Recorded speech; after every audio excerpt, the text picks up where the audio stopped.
There's a hell of a stock, and I'm like, oh, it's already there. What is up? What is up? What is up? YouTube, Ziggy now coming to you live.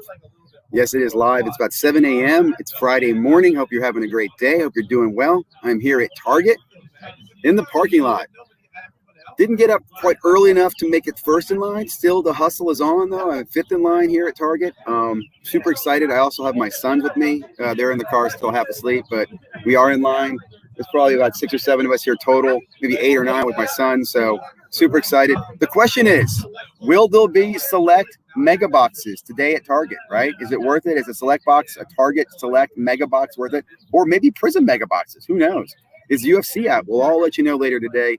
We'll see when we get these cards in. But that's what we're doing here at Target. I'll talk more about that in a moment. First of all, let me go ahead and talk about what's going on in hobby news.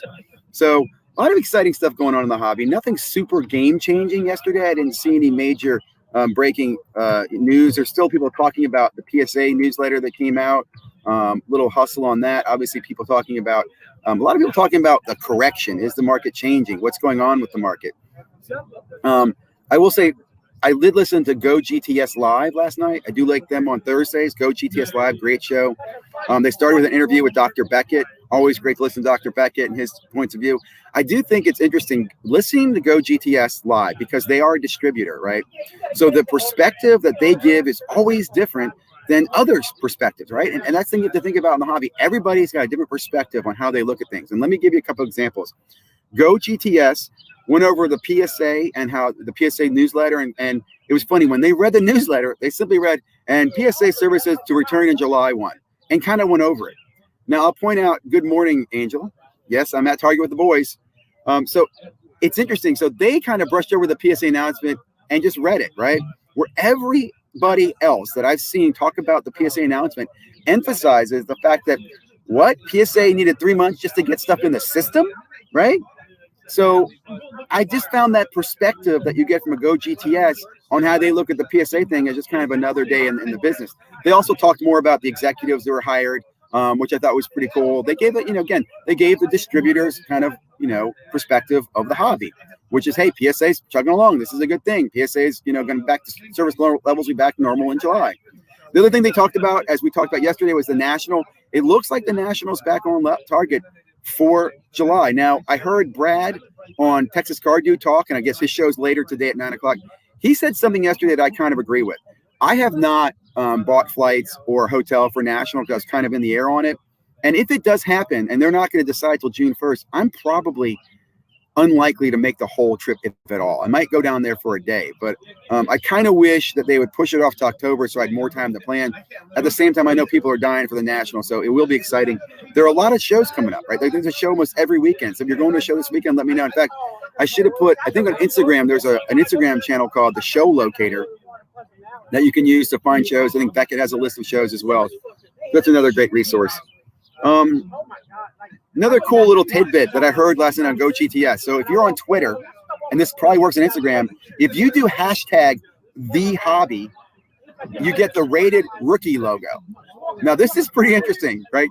Again, hashtag the hobby gives you the emoji rated rookie logo. Now the rated rookie logo is trademarked by Panini. So that means if you're Topps or Upper Deck and you hashtag the hobby, Panini's freaking logo shows up. How clever is that, Panini? I'll tell you, Panini does not have customer service. They do not have quality control, but they have some of the most clever business minds in the hobby, man. They are definitely working the system. Another brief report last night on Go GTS that I thought was interesting, and this is a great example of perspective, was they talked about A.J. Dillon.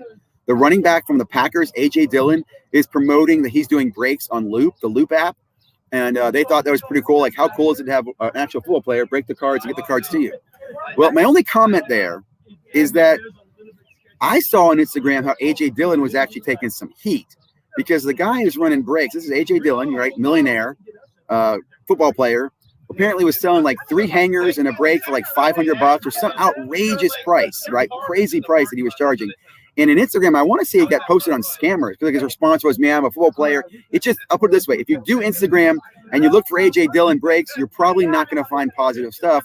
And yet, again, from Go GTS's perspective, they're unaware of that. They're not fun Instagram. They're like, hey, A.J. Dillon's doing breaks on Loop. Isn't that kind of cool?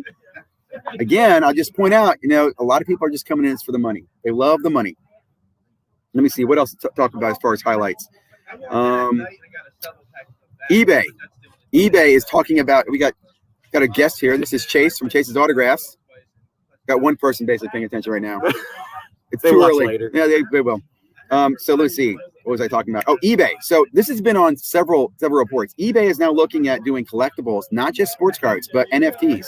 Yeah. I think this could be huge. Because I'll tell you, my biggest complaint about the NFT market space is that there's so many different ones, and most of them require different entry level, right? Whether you have to buy wax on top, so you got to get in a line for Top Shot, right? And you can't buy Top Shot on, eBay. It's kind of unsanctioned. You don't know. So imagine if eBay starts getting NFTs and they struck a relationship with Dapper and they strike a relationship with Wax, where I can now go buy directly from eBay and get those NFTs for me. So I think that's a exciting thing. It also makes me think eBay announced they're doing the scan right now. They can scan and put cards on, Pokemon cards online real quickly, right? It wouldn't surprise me if eBay doesn't start doing grading. eBay grading. Like, think about that. If eBay wanted to get in grading, because all they have to do is they can take GemMint-like technology. They've got scanning, right? In fact, here's the best thing. eBay could create an app that does self-grading that then you as a user use, and you grade it and gives you a score, and then you put it on the eBay website, and you get some type of, technology grade. Or eBay could simply say, hey, send me the cards, and they grade it. But it could be like a Star Stock, where it's like a Star Stock A, Star Stock B. Absolutely. I mean, I'll put it this way: there's no doubt in my mind, eBay sees the money in the collectible industry, right? I mean, it's huge for them. I think baseball cards have always been very strong for them, but with collectibles blowing up, with the NFT market space, if eBay got into it, man, that could be a game changer. And I'll just say that I do think you're going to see somebody big, somebody you didn't expect to get into this space in the next 12 months. What other notes do I have here? I talked about the another thing I mentioned that I saw last night on GoGTS, which I thought was interesting. They had an advertisement for slab stocks. They were promoting slab stocks. They were talking about slab stocks, which I'm super excited about. If you're following slab stocks, they're supposed to be launching their free platform, which I'm very, very interested in checking out and seeing how that platform is going to work. So look for that to come out. Let me see other quick things. I will say I'll just finish up on the NFT front. This is going to be kind of a short from the Target live this morning. NFT front. I do not think Gary Vee's NFT finished yesterday. I don't think it dropped. I think they ran into more technical difficulties. I think it's a great system. Like I said, I like what he's doing. Oh, I know what I was going to say. On the GoGTS last night, they did a video that someone else created on, has the NFT market already peaked? Right, which is kind of an interesting to think about, because a lot of people are saying NFTs are just starting. If you watch the video, what I think they make a point of is I think the outrageous price for NFTs might have peaked. Like, in my opinion, Top Shot never should have been as expensive as it was. It was just first to market. People didn't know what it was. They thought it was exciting. There were all these, well, it's the first moment of, Patrick Beverley. So what? It's Patrick Beverley's first moment, And people couldn't get in at all. And people couldn't get in. So it was, and here's the other thing that bothered me with Top Shot. The only way to sell on Top Shot is a buy it now system, which makes it very easy to inflate your hype, right? So if people are trying to get in and they can't, and I have 5 of an item, I can give one to a friend and say, hey, buy this for $1,000, and I'll sell the other 4 for $800. It looks like it's a deal, right? And that is very easy to do in a system where where you're not using an auction. Auction marketplaces at least give you a sense of what true value is. Top Shot never had an auction. They still don't have an auction. It was very much a controlled marketplace. So it will be interesting. I am still very bullish on NFTs. I think there's a lot of use. In fact, here's an idea I had last night. Breakers should do NFTs. And if I was a breaker, here's what I would do. Make their own? Yeah, make your own NFTs. Put in an NFT, you can put any attribute you want, right? So put in the attribute, some codes or something like that. And then give the NFTs away for free. So brand your company, give the NFTs away for free. Put like 100 out in the community.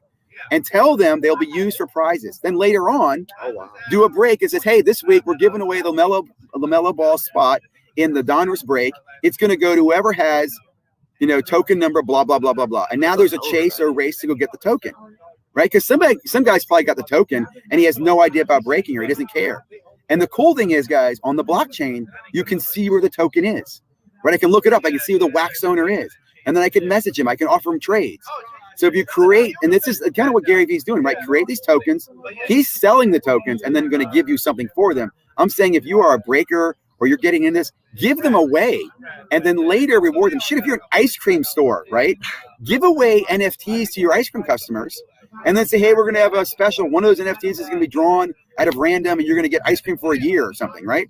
It's just a simple way to do a promotion and get people using this technology. And again, if these NFTs are unique. Each non-fungible token is a one of one. So look for more of that. We got more and more people showing up here at Target, man. It's going to be fun. Yeah.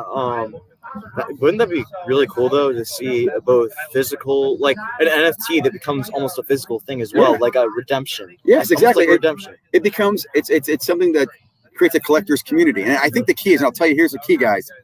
Give them away for free, okay, as a breaker. Because here's what you can do. If you create your own, you can actually set a fee in them so that when they sell later on, you get a commission back, right? So as a breaker, I could put out 1,000 of these NFTs and then give value to them based on prizes. And as people buy and sell them, I'm actually getting a kickback of that. And I'm building the system. I'm building my brand and reputation, and the NFT has more value as it goes across. So just a creative way to do this. So again, I think there's a lot of utility use for NFTs that are going to come out. I just think it doesn't make sense to buy Patrick Beverley's NFT for thousands of dollars, right? You know, what's his name? Trout's NFT I think is worth thousands of dollars, but I'm biased. I don't have many Trouts though. So did you get any NFTs or no? We'll get them. We'll get you into the NFTs next.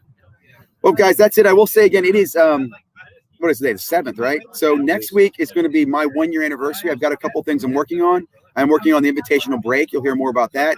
And again, my goal there probably is going to be sit down with the breaker, Matt Morrison from Knuckle Breakers, and we'll talk about the break. We'll explain to people the break. I'm going to be looking for 30 people that I'm going to put into the random, and they will get a spot in that Donruss break. So all those Donruss boxes came from this right here, retail. So it should be fun. They came from 3 different weeks of retail, so it's not the same case. Could get some good stuff in there. We never know. And I'm looking at putting together a big show next Sunday, and you'll hear more about that coming as well. So, guys, thank you very much for hanging in there. I know it's early in the morning. There will be more content. I got the boys this weekend. We're probably going to do some pack breaks and stuff like that this evening. And I'll be dropping some cool content on Saturday and Sunday. See you guys back Monday morning around 8 a.m. for Sports Cards Daily Live. Thank you, guys.